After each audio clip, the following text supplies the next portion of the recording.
세상에는 기독교 말고도 다양한 종교가 존재합니다. 이 말은 다른 종교에도 구원은 있다 라는 그 사람들의 말처럼 그런 게 아니라 이 사람에 의해 인위적으로 만들어진 종교가 많을 뿐이지 우리의 믿음은 오직 하나님만이 유일한 신이시고 그의 아들 예수 그리스도를 통해서만 죄와 사망으로부터 구원을 얻을 수 있다는 사실, 성부, 성자, 성령 이 삼위일체 하나님께 믿음의 근간을 두고 있습니다. 그래서 유사 기독교도 많죠. 보면은 삼위일체 하나님의 교리가 부정당합니다. 그러니까 성부, 성자, 성령은 하나시다. 그 안에 누가 들어가요? 성자 대신에 뭐 교주가 들어가고 뭐 성령을 빼고 이런 식으로 이제 유사 기독교는 그렇지만 어찌됐든 우리 진짜 기독교의 믿음은 삼위일체 하나님의 근간을 두고 있다. 그 얘기입니다. 이 삼위일체 하나님을 가리키는 모든 성경 말씀은 이 믿으면 사실이 되고 믿지 않으면 내 삶에서 사라지는 그런 취사 선택의 영역이 아닙니다. 우리가 흔히 착각하는 게 안 믿으면 그만이지. 안 믿으면 그만이 아니란 얘기예요. 그러니까 마치 이거는 뭐 적절한 예가 될지 모르겠지만 내가 배고파요. 배고픈데 밥을 먹어야지 배가 찰 거 아니에요? 근데 안 먹고 내가 먹방 보면서 먹었다고 내가 계속 정신승리를 하면은 그게 먹은 것이냐? 먹지 않는 거죠. 똑같습니다. 우리가 이 믿음도 성경의 모든 말씀을 진리고 그것을 우리가 믿지 않으면은 내 삶에 적용이 안 되는 그런 문제가 아니라 믿든 안 믿든 이 세상의 시작과 끝은 하나님이시며 그분께서 주권적으로 통치하며 운행하신다는 사실, 즉 하나님만이 진리 그 자체라는 확실한 그 확신이 우리 안에 있어야 됩니다. 세상 사람들은 하나님을 몰라요. 하지만 우리는 하나님에 의해서 하나님의 형상대로 만들어진 존재이기 때문에 인간은 이 뭐에 대한 인식이 있냐면은 초월적 존재, 그러니까 신적 존재에 대한 인식이 있습니다. 그래서 뭐 옛날 막 무슨 뭐 역사 어떤 고고학적인 어떤 증거, 유물, 뭐 벽화 이런 데 보면은 사람들이 뭘 하고 있습니까? 태양신을 섬기고 막 그래요. 근데 신기하지 않습니까? 강아지나 뭐 개나 고양이들은 그런 거 몰라요. 오직 인간이 아닌 어떤 지적 존재가 분명히 뭔가 있다. 인간을 뛰어넘는 절대적인 존재가 있다는 것을 아무도 알려주지 않았지만 뭐 우리나라를 비롯해서 세계 곳곳에 그런 것들을 발견할 수가 있어요. 그러니까 아무도 신을 만들려고 하지 않았는데 가르쳐주지 않았는데 신에 대한 인식이 있단 말이에요. 그렇기 때문에 종교가 다양한 겁니다. 그렇다면은 다른 종교와 기독교의 가장 큰 차이점은 무엇이냐? 바로 신과 인간의 관계가 기독교만의 특징이 있어요. 뭐 다 설명할 수는 없겠지만 우리가 기독교랑 좀 대척되는 관계가 이슬람이죠. 이슬람교의 하나님은 어떻습니까? 인간 사이의 종지적인 차이가 너무 커요. 그러니까 신과 인간이 어떻게 이게 만날 수 있겠느냐? 신은 너무나 위대하시고 우리 인간의 말로는 형용할 수 없는 완전한 존재신데 어찌 인간 따위가 신과 나란히 걸을 수 있겠느냐라는 어떤 그런 취지에서 이 아버지와 자녀라는 관계를 인정하지 않습니다. 오직 신에 대한 절대적인 복종과 순종만이 있어요. 그것이 사랑이라고 여깁니다. 그러니까 신 안에서 개인의 정체성이 소멸돼요. 신 안에서 내가 살아나는 게 아니라 내가 거기에 완전 흡수되는 약간 그런 느낌이라고 볼 수가 있죠. 반면 불교, 동양에서는 불교를 빼놓을 수 없는데 이 불교는 개인의 수양과 정진을 강조해요. 그래서 모든 고통은 인식에서 온다. 그래서 그 불교는 뭘 강조합니까? 비워야 자꾸 비웃는 걸 강조를 해요. 그러니까 우리가 살아가면서 느끼는 미운, 분노, 시기, 질투, 걱정, 근심, 욕망 이런 것들은 불교에 의하면은 그건 원래 존재하지 않는 거예요.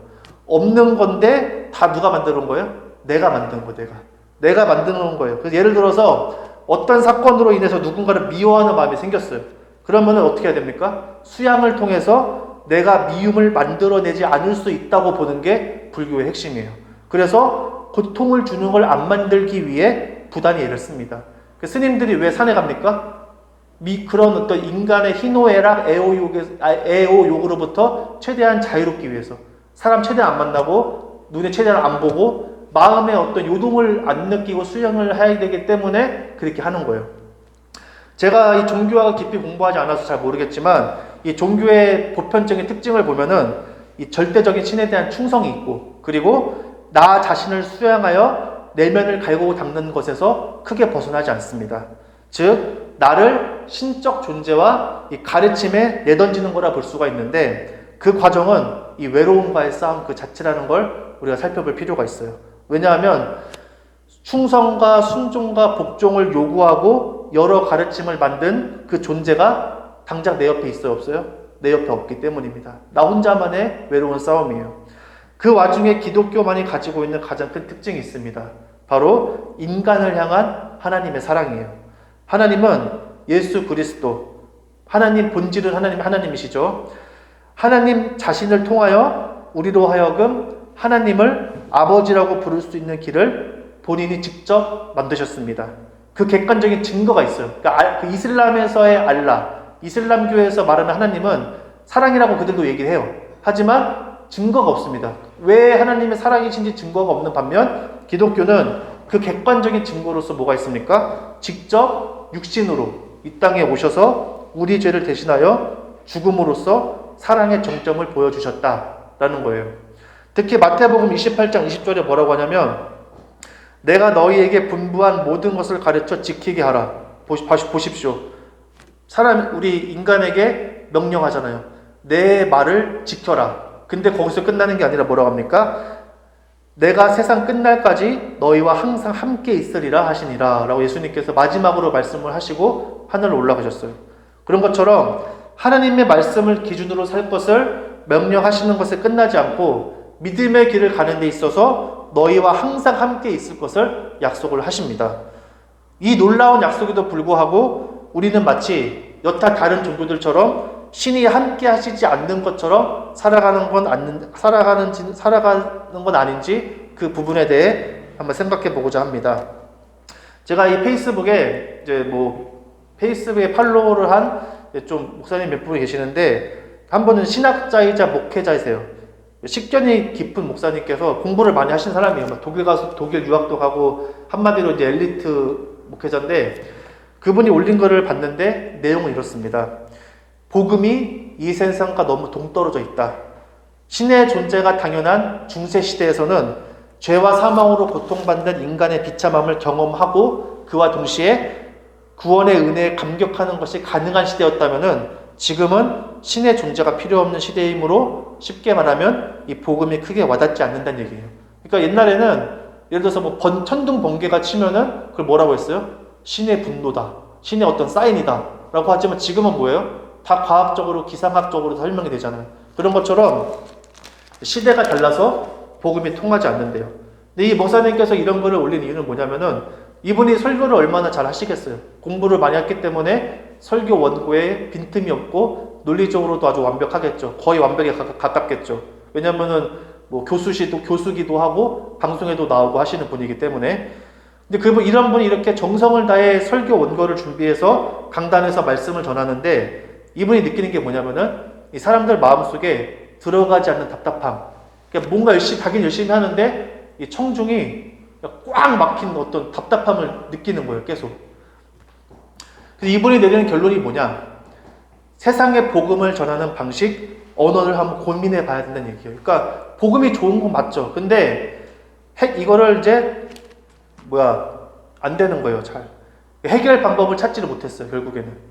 이 부분에 대한 질문과 고민을 수없이 반복하는 것이 이 시대의 목회자가 수행해야 할 과제가 아니겠느냐, 그런 얘기를 하더라고요. 맞습니다. 사람들이, 특히 불신자들, 안 믿는 사람들이 교회에 나왔다가도 다시 세상에 발길을 돌리는 것은 왜 그러냐? 마음에 와닿지 않는 이유가 큽니다. 와닿지가 않아요. 옛날에는 예수님 믿으면 병이 낫고 경제적으로 막힌 게 풀리고 가문의 저주가 끊기고 우울하고 공허함을 느끼는 사람들, 기쁨으로 채워진다는 그런 말들을 많이 했어요. 근데 이제 사람들은 예수님 없이도 해결할 수 있는 방법들을 떠올릴 수가 있습니다. 병이 낫고 우울함, 공허함도 이제는 정신의학 쪽에 발달해서 또 뇌과학과 정신의학 쪽에 발달했기 때문에 왜 내가 우울하고 공허한지를 분석할 수가 있습니다. 분석을 할 수가 있고 그게 다 맞아요. 그러니까 인간의 어떤 심리와 이 정서 상태를 어떻게 보면 해체하는 거죠. 다시 다 해체해서 뭐가 잘못됐는지를 하나하나 살펴보고 다시 재조립하는 게 가능하다는, 어느 정도 가능하다는 거를 사람들이 인지하기 시작을 했어요. 그렇고 뭐 경제적으로 막힌 거 있으면은 열심히 일하면 되는 거고. 그러니까 사람들이 그런 어떤 해결할 수 있는 방법들을 얼른 떠올려진다는 얘기입니다. 게다가 이 세상의 모든 방법으로 안 되는 거면은 그게 내 운명이려니 하고 받아들이지, 뭐 신의 도움을 받아 해결해 보겠다는 생각조차 나지 않는 게 이 시대예요. 지금뿐만 아니라 앞으로 더욱 신이 이 세상에 끼어들 틈은 더 없을 것입니다. 이런 시대에서 우리는 하나님의 은혜로 인하여 삼위일체 하나님에 대한 믿음, 이 죄로 타락한 인간의 심판과 죽음, 예수 그리스도를 통한 구원, 그리고 마지막으로 성령의 역사를 경험하는 특권을 누리고 살아가고 있어요. 하지만 제가 방금도 말씀드린 것처럼 신의 존재를 거부하고 과학과 이성이 주도하는 시대 속에 살다 보니 우리 그리스도인도 여느 세상 사람들처럼 어떻게 합니까? 혼자 모든 것을 판단하고 짊어지고 책임지는 일에 익숙하다는 얘기예요. 그 과정에서 점점 하나님에 대한 인식, 생각으로부터 멀어지고 정신없이 하루하루를 살아가다 보면 그때 딱 어떻게 됩니까? 그러다가 주일이 되면은 기계적으로 예배 한 번 드리는, 꼭 마치 해야 할 일을 끝내는 숙제처럼 신앙생활을 하는 건 아닌가 생각해 볼 필요가 있습니다. 사실은 물리적으로 사람이 너무 바쁘면은 이 마음의 여유가 없으면 어떻게 되죠? 오늘 하루 버티는 것 말고는 아무 생각도 할 수가 없어요. 오늘 하루 빨리 끝났으면 좋겠다. 쉬고 싶다. 내일을 위해서 또 오늘 빨리 할 거 끝내고 쉬고 싶다. 그런 상황이에요. 그러니까 그리스도인이라 할지라도 그와 같은 상황에서 버틸 재간이 없다는 얘기입니다. 나 스스로 만족할 만한 신앙을 갖는다는 건 매우 힘들지만 그래도 내가 이 정도면 잘하고 있다. 이 정도면 그래도 신앙생활 잘하고 있어. 라는 느낌이라도 받으려면 그런 상황이 되도록 고요하고 평안해야 유리한 건 사실이에요. 그러나 상황이 받쳐주지 않는다면 우리 그리스도인은 어떻게 할 것이냐? 이 문제에 대한 해답은 바로 이 본문에 예수님께서 말씀하신 약속이 있습니다. 바로 나를 친구로 삼아주시는 예수님. 예수님이 나의 친구가 되었다는 그 사실이 매우 중요합니다. 예수님이 친구가 되어주시겠다라는 이 말씀은 이 성경 여러 말씀과 연결해서 이해할 필요가 있어요. 나에게 어떤 친구인가에 대한 부분인데 먼저 히브리서 4장 15절에 이런 말씀이 있습니다. 우리에게 있는 대제사장은 우리의 연약함을 동정하지 못하시리가 아니요 모든 일에 우리와 똑같이 시험을 받으시니로되 죄는 없으시니라. 이 말씀이에요. 우리의 연약함을 위해서 예수님께서 어떻게 하신대요? 내가 만약에 저 구덩이에 빠졌어요. 우리가 연약해서 구덩이에 빠지고 늪에 빠져서 허우적거리고 있으면은 동정한다는 거는 상대방이 내 위치까지 내가 있는 자리에 온다는 거예요. 그러니까 예수님은 우리를 동정하신대요. 내가 연약함으로 인해서 뭐 늪에 빠지든지 구덩이에 빠져서 허우적거리면은 예수님께서 친히 내가 있는 그 자리에 오신다는 겁니다. 함께 하신다는 거예요. 내 상황을 함께 하시겠다. 그 말씀이에요. 그리고 그 예수님께서는 단순히 우리를 동정하실 수만 있는 분이 아니라 우리의 연약함을 해결할 수 있는 분이라는 사실을 포함합니다. 그러니까 친구가, 정말 친한 친구가 내가 막 슬퍼하고 있을 때 와서 위로해 줄 수 있어요. 하지만 그 문제를 해결해 줄 수 있습니까? 없습니다. 사실은 우리가 진짜 내 마음에 위로가 되는 친구, 진심으로 나를 좀 아껴주는 친구 한 사람만 있어도 인생에서 성공한 거라고 하는데 그 친구가 내 문제를 해결해줘서 내가 그 친구를 소중하게 여기는 게 아니에요. 나를 정말로 생각하고 진심으로 생각하는 게 그것만으로도 고마운 거지. 우리는 다 알고 있습니다. 내 문제는 나 말고는 해결해 줄 수 없다는 거. 그리고 나조차도 내 문제를 해결할 수 없다는 걸 다 알기 때문에 그런 걸 우리가 바라지 않아요. 근데 예수님, 여기서 말하는 친구 되시는 예수님은 우리를 완전하게 위로해 주시고 나와 함께 하심과 동시에 어떤 분이시냐면은 내 문제를 실제적으로 해결해 줄 수 있는 능력을 가진 분이란 얘기입니다. 그러니까 기존 친구와는 달리 어떤 친구예요? 완전한 친구란 얘기예요. 아까도 말씀드린 것처럼 하나님 외에 다른 신, 다른 종교의 가르침에는 내 옆에 함께 있는 존재가 없습니다. 불교에 내 옆에 함께 있는 석가모니의 가르침을 따르는데 석가모니가 내 옆에 있습니까? 없어요. 없습니다. 다른 종교에 어떤 신도 내 옆에 없습니다. 그냥 신이 명령한 거, 신이 말한 거를 열심히 듣고 지키고 멀리 있는 그 신은 가끔 사람들한테 은혜의 어떤 바구니와 주머니를 던져서 그 신앙을 유지하게끔 하는 거지 매 순간 나의 옆에 항상 있는 신은 기독교 말고는 없어요. 그러나 우리가 믿는 하나님은 그런 하나님이 아닙니다. 한순간도 나를 혼자 내버려둘 수 없을 만큼 사랑하시기 때문에 친구가 되기로 누가 결정한 거예요? 하나님이 결정한 거예요. 우리가 친구 돼달라고 한 적 없어요. 예수님이 그렇게 하시기로 결정하시고 세상 끝날까지 함께 있을 것이라는 약속을 하셨습니다. 이 하나님의 약속은 우리의 정말 엄청난 권리예요. 이 시대를 살아가는 우리가 반드시 사용해야 하는 그리스도인의 권리라고 볼 수가 있습니다. 우리가 한 주 동안 삶의 무게와 세상 걱정 근심에 찌들어 살다가 주일 하루 1시간 예배 드리는 걸로 주 안에서 평안할 수가 없어요.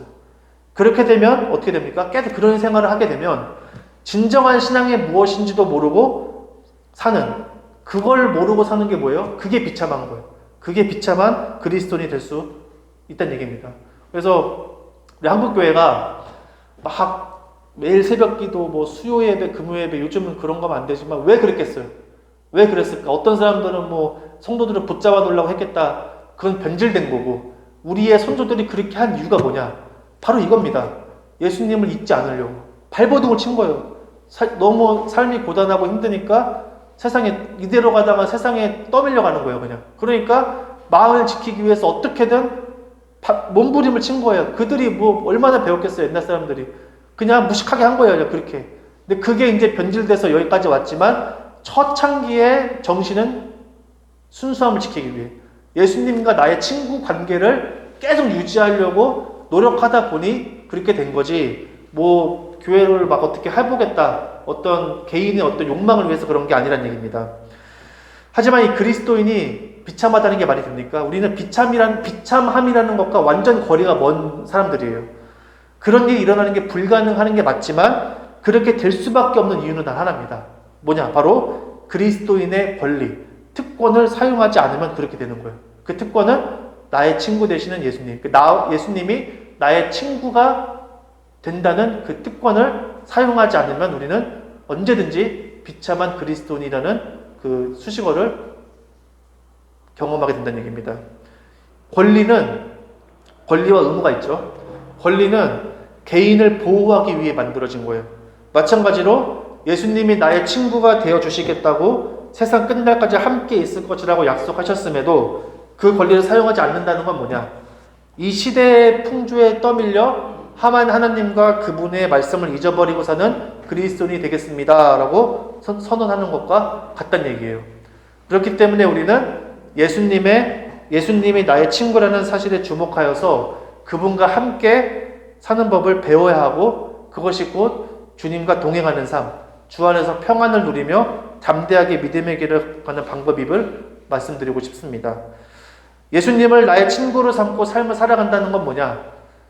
매사의 그를 인정하는 것으로 출발을 합니다. 잠언 3장 6절에 너는 범사의 그를 인정하라. 그리하면 내 길을 지도하시리라 라고 했어요. 범사의 그를 인정한다? 사실 저는 이 한마디만 진짜 되면은 신앙의 반은 한 거라고 전 봐요. 범사에 하나님을 인정하다. 범사. 좋은 일, 나쁜 일 다 하나님을 인정하는 거예요. 그래서 나쁜 일이 일어나도 하나님이 내가 나한테 나쁜 일이 일어나도 하더라도 하나님 원망할 수 있고 그렇겠죠, 인간이니까. 하지만 이 모든 성경에 기록된 모든 하나님의 말씀이 진리라는 걸 부정하지 않는 거, 하나님을 인정하는 겁니다. 그러면은 네 길을 지도하시리라. 이거는 모든 일, 상황, 순간에 내 옆에서 주님이 지켜보고 있다는 사실에 대한 믿음을 가지라는 얘기입니다. 믿음을 가지는 것을 넘어서 한치의 의심 없이 당연하고 매우 자연스러운 일이 돼야 돼요. 그러니까 예수님이 항상 내 옆에 있다는 게, 그걸 믿으려고 애쓰는 게 그게 이상한 거예요. 오히려 의심하는 게 이상한 거죠. 의심하는 게. 예수님이 나와 함께 하시지 않는다고 생각하는 게 어색하고 이상하게 느껴지는 게, 그게 바로 예수님이 나의 친구인 그리스도인의 모습이다. 그러니까 예수님이 나의 친구인 사람들은 내 상황과 관계없이 항상 예수님은 내 옆에 있는 거예요. 내가 어려워도 예수님은 내 옆에 있고, 내 때때로 일이 안 풀려도 예수님은 내 옆에 있고, 이게 당연한 겁니다. 당연한 거. 오히려 그걸 부정하는 게 이상하게 느껴지는 게 참 그리스도인의 모습이라고 볼 수가 있는 거죠. 여러분, 우리가 한번 가정을 해봅시다. 많은 목사님들이 이 예를 많이 드는데, 내 눈에, 예수님이 진짜 내 눈에 보인다고 생각을 해봐요. 내 옆에 항상 졸졸졸 따라다니는 예수님. 그러면은 여러분 어떻게 했습니까? 아무 말도 하지 않고 가만히 있겠습니까? 절대 그렇지 않아요. 예수님이 내 옆에 계속 따라다닌다고 생각을 해봐요. 우리가 예수님이랑 안 친해도 계속 옆에 있으면은 뭐라도 얘기하게 되어 있잖아요. 심지어 모르는 사람도 매일 보면은 얘기를 트고 대화를 하고 관계를 맺는데, 예수님이 내 옆에 항상 있다고 생각해보면은 우리가 뭐라도 얘기를 하지 않겠냐 이 말이에요. 친구의 관계는 거기서 출발을 합니다.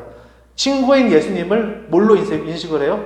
믿음으로 인식을 하는 거예요. 믿음으로 인식을 하고 대화를 시작을 하는 겁니다. 대화는 물어보고 허락을 구하는 게 아니에요.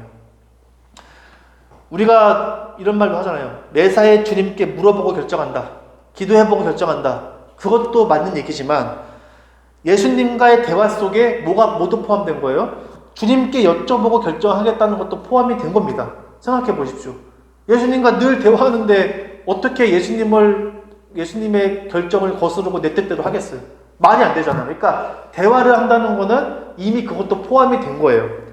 그래서 하나님께 기도해서 물어보고 결정하겠습니다. 이것만 있는 신앙은 100% 외롭고 쓸쓸합니다.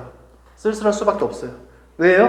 대화가 없는 일방적인 요구 요청만 있기 때문이에요. 물론 그 기도와 간구 가운데 하나님께서 개입하셔서 대화로 이끄시는 경우가 있습니다. 그러나 예수님과 친구라는 사실에 대해서 전혀 인식하지 않고 한 방향으로만 소통을 하면은 어떻게 돼요? 언젠가 지쳐 떨어져 나갈 가능성이 높습니다. 그러니까 신앙에 대해서 집중을 하지 못하고 다른 데에 자꾸 관심을 돌리는. 그래서 방금 생각난 건데, 이 목사들, 목회자나 뭐 그리스도인들이 처음에는 신앙이 좋다가 자꾸 이제 외부로 도는 사람이 있어요. 성도도 그렇고 목회자도 그렇고. 왜 그래요, 이거? 예수님과 친구의 관계가 되는 거예요? 멀어진 거예요. 예수님과 친구의 관계가 돈독하면은 그렇게 될 수가 없습니다. 그 사람을 뭐 탓하겠다는 게 아니라 결과를 보면은 원인을 알 수 있다는 거예요. 그러니까 예수님과 친구된 사람이 그렇게 되는 거는 말이 안 되는 거예요. 여기 마찬가지입니다. 예수님과 대화 없는 일방적인 신앙은 반드시 지쳐 떨어져 나가게 돼서 다른 데에 눈을 돌리게 되어 있다는 얘기예요. 그래서 예수님과 친구로서 하루 중에 매 순간 대화를 나누는 게 중요한데, 그건 뭐냐? 내 생각과 속마음을 있는 그대로 털어놓고 그 부분에 대해 예수님께서 뭐라고 답을 하시는지 궁금해하고 기대하는 겁니다. 이렇게 예수님과의 대화에는 뭐가 있어요? 기대가 있어요. 기대. 우리가 친구 사이에도 뭔가 고민이 있고 하면은 막 얘기를 하잖아요.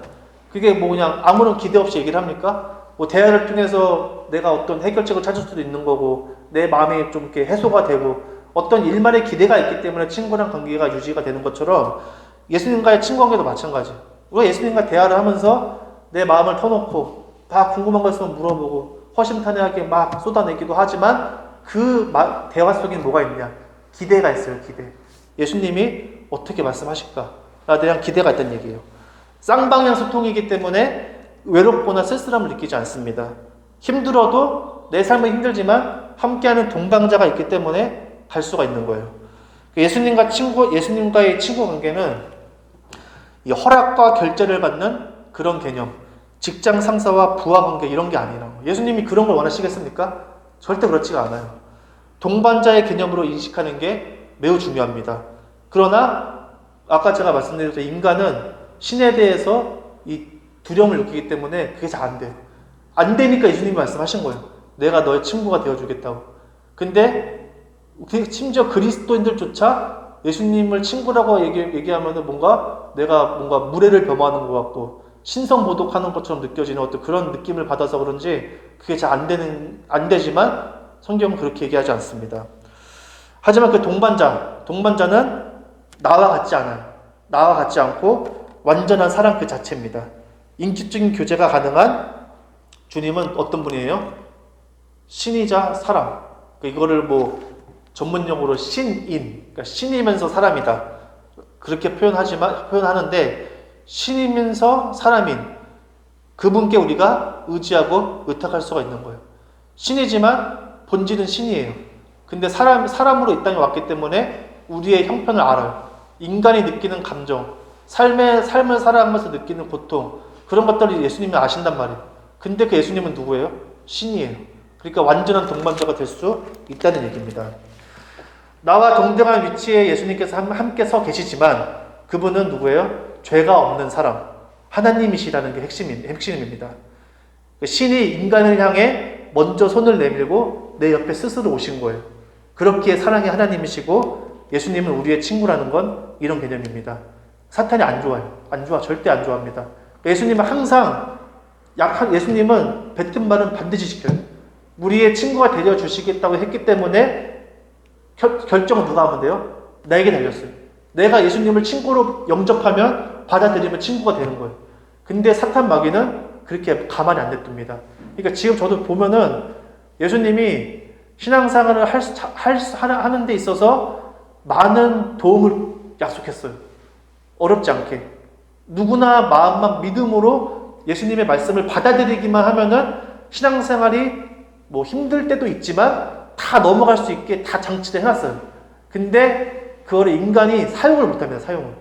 다 사탄마귀 다 당해가지고 다 거꾸로 떨어져가지고 예수님이 다 잔치상을 마련했는데 먹지도 못하고 다 먹지도 못하고 기진맥진 나가 떨어지는 그런 경우가 많다는 거예요. 그러면 예수님과 친구로서 관계를 돈독히 맺는 게 왜 중요하냐? 우리의 삶이 늘 무지갯빛은 아니기 때문입니다. 하나님을 믿는다고 예수님이 나와 함께 한다고 만사형통의 삶이 보장되느냐? 그렇지 않아요. 순교의 순간 복음을 전하다가 다른 종교가 센 국가에 의해서 죽음을 당하는 순간에도 예수님은 같이 있잖아요. 예수님이 같이 있는다고 그 사람이 항상 그 자리에서 구출을 받느냐? 그렇지 않아요. 그렇지 않다는 얘기예요. 오히려 예수님의 이름으로 인해 세상으로부터 미움과 고난을 받을 것이라고 말씀하셨습니다. 고난을 이상한 일 당한 것처럼 여기지 말라고 하세요. 그러나 그 고난은 꼭 크고 특별한 것으로 온다는 보장은 없습니다. 우리가 지금 고난이 없는 것 같죠? 근데 고난이라는 게 뭐 쓰나미처럼 무슨 뭐 산사태가 나고 뭔가 크게 나를 막 덮치는 그런 고난도 있지만 사탄은 진짜 영리한 게 그렇게만은 안 해요. 고난이 달리 고난이 아닙니다. 무엇이 됐든 하나님과의 관계가 멀어지게 하는 게 고난이에요. 그러니까 내가 하나님에 대한 생각이 아예 안 나고 아무것도 생각이 안 나요. 그러면 그게 고난이에요. 내가 지금 고난 속에 있는 거예요. 만약 내가 삶의 형편이 크게 나아짐으로써 하나님과의 관계가 멀어진다면, 예수님과의 친구 관계가 소원해진다면 삶의 형통이 내게 고난인 겁니다. 반면에 삶의 큰 고난으로 인해서 내가 너무 힘들었으나 예수님과 매우 가까워졌다면 그게 뭐예요? 그건 복이에요. 그래서 간증 사례를 보면은 막 다시 고난이 없는 예전으로 돌아가고 싶냐고 물어봤을 때 그 사람들 다 이구동성으로 다 뭐라고 하냐면은 뭐 지금이 좋다고 해요. 뭐 사고로 인해서 뭐 팔이 하나 잘리고 화상을 입고 막 진짜 말도 못하는 일반인이 생각할 수 없는 그런 고난을 겪은 사람이 물어보면은 인간이 얼마나 과거로 돌아가고 싶겠어요. 근데 심사숙고한 결과 뭐라고 하냐면 예수님과 가까워진 것은 그 어떤 것으로도 바꿀 수 없다 라고 그렇게 얘기를 한다는 얘기예요. 서두에도 언급하였듯이 이 시대를 사는 그리스도인에게 고난은 삶 그 자체입니다. 이 세상을 살아가는 게 고난이에요. 왜냐하면 이 세상은 하나님으로부터 멀어질 수밖에 없는, 하나님이 생각나지 않게 하는 논리와 구조와 흐름으로 가득 차 있기 때문입니다. 그래서 사는 게 고난이에요. 가랑비에 옷 젖는다는 말이 있죠. 그렇죠? 그리고 복싱에서도 잽만 계속 맞아도 어떻게 돼요? 얼굴 눈등이 밤탱이 되고 데미지가 쌓여 쓰러지듯이 우리 삶이 그렇다는 얘기입니다. 이런 상황에 있는 그리스도인에게 일주일에 한 번 설교가 얼마나 큰 힘을 발휘하겠느냐 이 말이에요. 아까 제가 페이스북에 언급한 목사님이 그런 거예요. 일주일에 한 번 설교를 듣는 것으로 우리가 어떻게 신앙을 지킬 수 있겠느냐 그 말입니다. 결국엔 뭐예요? 늘 내 옆에 계시는 예수님과의 관계 지향적이어야만 나를 향한 예수님의 관심과 사랑만이 힘들 때 우리로 하여금 버틸 수 있게 하는, 버팀을 뛰어넘어 믿음, 소망, 사랑으로 나아가게 하는 원동력이 된다는 걸 우리가 믿음으로 받아들여야 합니다. 마지막으로 예수님이 나의 친구라는 사실에 집중하여 관계 지향적 신앙으로 나아가려면 어떻게 해야 되느냐? 가장 중요한 건 뭐냐? 하나님의 절대적인 은혜다라는 거예요. 바쁜 와중에도 여러분 우리가 진짜 바쁘잖아요. 마음의 여유가 없잖아요. 그러면 내가 예수님 생각해야지? 절대 안 돼요. 그게 그렇게 되는 게 아닙니다. 절대 안 돼요. 아무리 내가 발버둥 쳐도 인간은 어쩔 수가 없어요. 그래서 인간은 연약한 거고 은혜 하나님 왜 우리가 결국은 은혜밖에 없다는 게 거기서 나온 거예요. 바쁜 와중에도 예수님이 생각이 나야지 대화가 가능한 거고 친구 관계를 돈독히 맺을 수 있는 출발점이 되는데 예수님이 생각나게 하는 그 출발점이 어디에 있어요? 나로 붙어 있습니까? 절대 아니에요. 이거는 사람의 영역이 아니라 하나님의 영역입니다. 그게 바로 구원받은 자녀의 특권이자 은혜입니다. 저는 아무리 바빠도 구원받은 하나님의 자녀는 하나님께서 어떻게든 붙잡는다고 전 믿어요. 이게 성경에 기록된 하나님의 약속이기도 합니다. 그 어떤 것도 그리스도의 사랑을 끊을 수 없다고 말씀하셨기 때문이에요. 진짜 자녀는 하나님께서 하나님을 기억나게 하고 생각하도록 만들어요. 그러니까 하나님이 생각할 수 없는 상황인데도 자꾸 하나님이 생각나고 예수님이 생각나요. 하나님과 멀어지는 것에 대해서 인식을 하고 그 부분에 대해서 염려합니다. 그러면서 어떻게든 하나님께 도움을 요청해야겠다는 생각이 드는데 대부분 여기서 부담을 가져요. 왜요? 내가 하나님에 대한 생각이 났을 때 시간을 내어 기도하고 말씀 묵상을 해야 하는 것처럼 느껴져서 이게 이제 무거운 짐처럼 되는 거예요. 생각이 나다가도 이제 부담 때문에 아무것도 하지 않고 그냥 지나갑니다. 그런 마음이 들다가도 그냥 말아버리는 그런 사람이 대부분일 거예요. 그 결과 그런 신앙은 어떻게 되느냐? 삶이 이상하게 외롭고 쓸쓸하며 어떤 것으로부터 힘을 받지 못한다고 느낍니다. 그래서 예수님은 나의 친구라는 사실, 약속에 대한 믿음이 중요한 거예요. 왜냐? 어느 때건 생각날 때마다 예수님은 어때요? 내 옆에 계시기 때문에 대화를 시도할 수가 있다는 거예요. 뭐 버스 타고 가면서 길을 걷다가도 일을 하면서도 예수님이 생각나면은 그 순간 내 옆에 있잖아요. 그러니까 우리가 대화를 시도할 수가 있다는 얘기예요. 친구 되시는 예수님은 시간과 공간의 제약을 받지 않고 늘 내 옆에 있어서 오히려 하나님으로부터 멀어졌다는 느낌을 받는 게 이상한 겁니다. 그래서 예수님과 친구가 되면은 하나님과 멀어질 수가 없어요. 멀어질 수가 없습니다. 사람들이 제가 아까 말씀드린 것처럼 예수님이 늘 내 옆에 계시다는 사실에 대해 어색해하고 잘 받아들이지 못해요. 제가 실제 사역했을 때도 저는 이 부분을 엄청 강조했거든요. 근데 안 돼요. 못해요. 잘. 왜 못하진지 저도 모르겠어요. 안 된대요. 잘. 그냥 안 돼. 그냥 교회에 와서 자리 딱 깔고 기도 시작 이거 해야지 뭔가 기도하는 것 같고 그렇게 해야지 받을 거라고 생각을 하는 거기에 그 사고에서 자유롭지 못하는 거예요. 하지만 이거는 예수님과의 이 대화는 억지로 의식하는 게 아니라 대화는 뭐예요? 자연스러워야 됩니다. 자연스럽게 하는 거예요.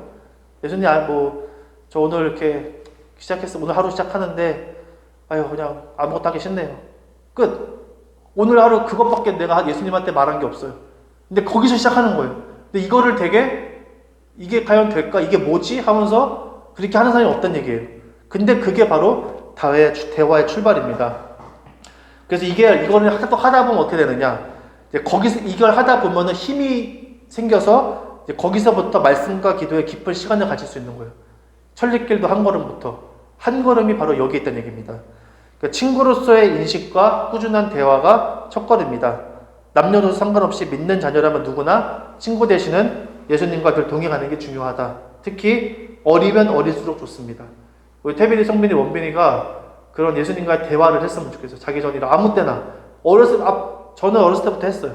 6학년 때부터, 초등학교 때부터 한 것 같아. 그렇게 했다, 그 버릇이 지금까지도 있는 거예요. 근데 어렸을 때부터 하면 좋습니다. 이 대화도 습관이기 때문에 안 되다가 하면 어색해요. 어른 돼서 이거 하는 거 쉽지 않아요. 어른 돼서 할 수 있는 방법은 한 가지 있어요. 어린아이가 되면 됩니다. 근데 어른 돼서 어린아이가 되는 사람이 열에 한 명이에요. 제가 봤을 때는. 제가 본 결과 어른 중에도 순수함이 있는 사람이 있어요. 그런 사람은 돼요. 근데 이 어른이 되면은 모든 사고가 이제 굳어져가지고 쉽지가 않습니다. 그래서 어렸을 때부터, 지금부터 우리 태비, 성빈이, 원빈이가 예수님이 내 옆에 있다고 믿고 한번 해보세요. 그러면은 예수님이 함께 하신다는 것을 경험을 하고, 그러면은 하나님과 멀어지고 싶어도 멀어질 수가 없어요. 태배 상변이 원빈이가 어른이 돼서 살아가는 시대는 더 힘들 거예요. 신앙생활이 더 힘들고, 하나님 믿는다고 하면 사람들이 뭐야 이렇게 볼 거야 아마. 근데 그런 거에서 이제 그런 걸 다 뚫고 신앙을 가지고 또 믿음의 가정을 꾸리려면은 내가 믿는다는 어떤 지식으로는 안 됩니다. 하나님이 나와 함께 한다는 경험을 해야 돼. 경험. 예수님이 진짜 살아계시다는 경험을 해야지만 끌고 갈 수 있기 때문에 이 대화, 예수님과 대화하는 거를 한번 깨도 했으면 좋겠어요. 그래서 우리가 예수님과 친구로서 늘 대화하고 함께함으로써 주 안에서 평안하고 믿음, 소망, 사랑의 열매를 맺기를, 그리고 친구 되시는 예수님의 음성을 듣고 반응할 수 있도록 하나님께서 은혜 내려주시기를 주님의 이름으로 간절히 소망합니다. 기도하겠습니다.